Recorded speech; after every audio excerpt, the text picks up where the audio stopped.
Yo! J'espère que vous allez bien, moi ça va parfait. Aujourd'hui, petite vidéo thread horreur. J'espère que vous êtes chaud, j'espère que vous êtes dans l'ambiance un petit peu. Vous savez, si tu vas dormir maintenant, est-ce une bonne idée de regarder cette vidéo maintenant? Je ne sais pas. À toi de voir. Aujourd'hui, je vous propose deux petits threads horreur. J'espère que vous allez kiffer, j'espère que je vais bien vous raconter. C'est parti.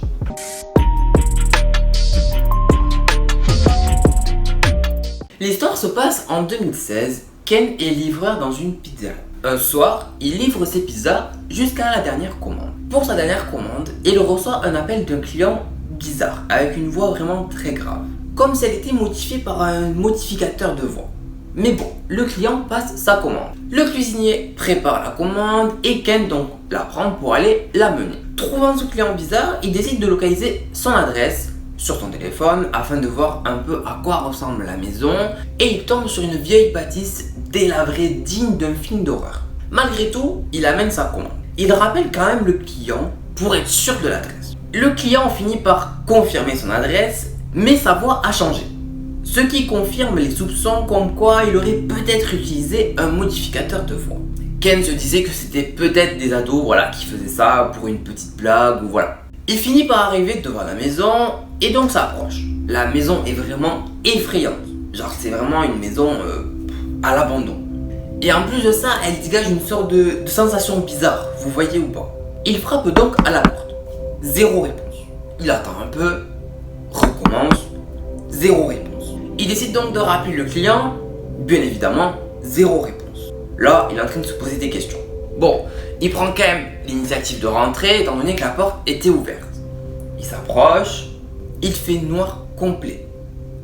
Et il n'y a qu'une petite lueur qui se trouve dans une sorte de pièce voisine.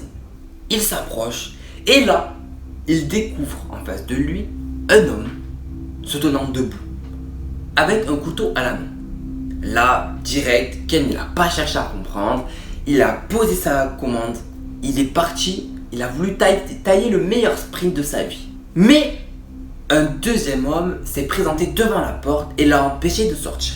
Le mec a un masque et un scalpel à la main, donc t'as pas trop envie de l'embêter, tu vois. Ken, clairement, il est en train de paniquer complet, là il en peut plus, mais il entend un petit son qui est en train de le rassurer, c'est une sirène de police. Il a pris son courage à deux mains et a crié de toutes ses forces à l'aide pour que la police puisse l'entendre.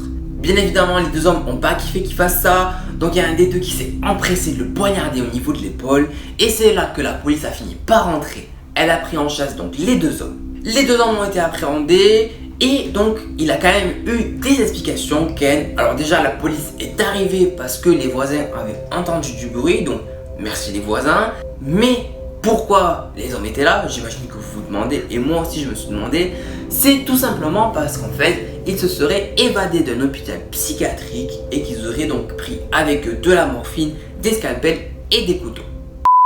Alors, je suis d'accord, on y croit, on n'y croit pas, vous faites ce que vous voulez, moi je dis qu'en tout cas, si c'est vrai, ben c'est chaud, c'est très chaud.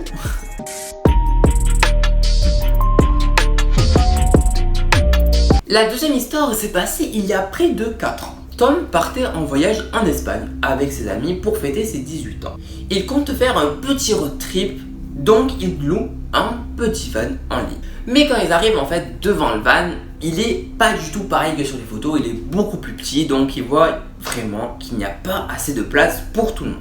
Donc, autre solution, il décide tout simplement de prendre 2 mobil-hommes dans un camping, un pour les filles et un pour les garçons.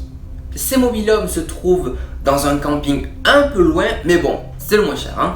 Ce petit road trip a mal commencé, mais ça va pas les empêcher de s'amuser et de profiter de leurs vacances. Le soir même, ils partent dans la ville la plus proche, elle est à environ 1 heure de route. Ses amis et lui rigolent bien, ils se sont bien amusés et finissent par rentrer vers 3h du matin. En arrivant devant le mobil-homme, ils voient que la porte était ouverte. Donc, ils comprennent pas, mais ils se disent que ils ont peut-être fait pas attention quand ils sont partis, ils ont peut-être mal fermé, voilà, ça arrive des fois. Le lendemain matin, ils décident de passer la journée au camping, pour un petit peu se reposer, se poser, être tranquille et ensuite repartir le soir dans une ville, pour s'amuser un petit peu. Durant la journée, ils remarquent quand même qu'il n'y a absolument personne dans le camping. Il n'y a vraiment aucun touriste. Bon, le côté positif, ils se disent que voilà, ils sont tout seuls, ils peuvent être vraiment que entre eux, mais ça reste quand même un peu étrange. Comme si le camping était abandonné en fait. Arrivé le soir, ils font une petite soirée bowling et rentrent vers les 1h du matin.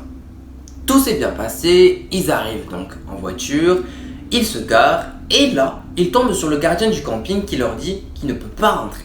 Le gardien explique en fait qu'il y a eu un incident avec un touriste. Il rentre pas dans les détails, il dit juste ça.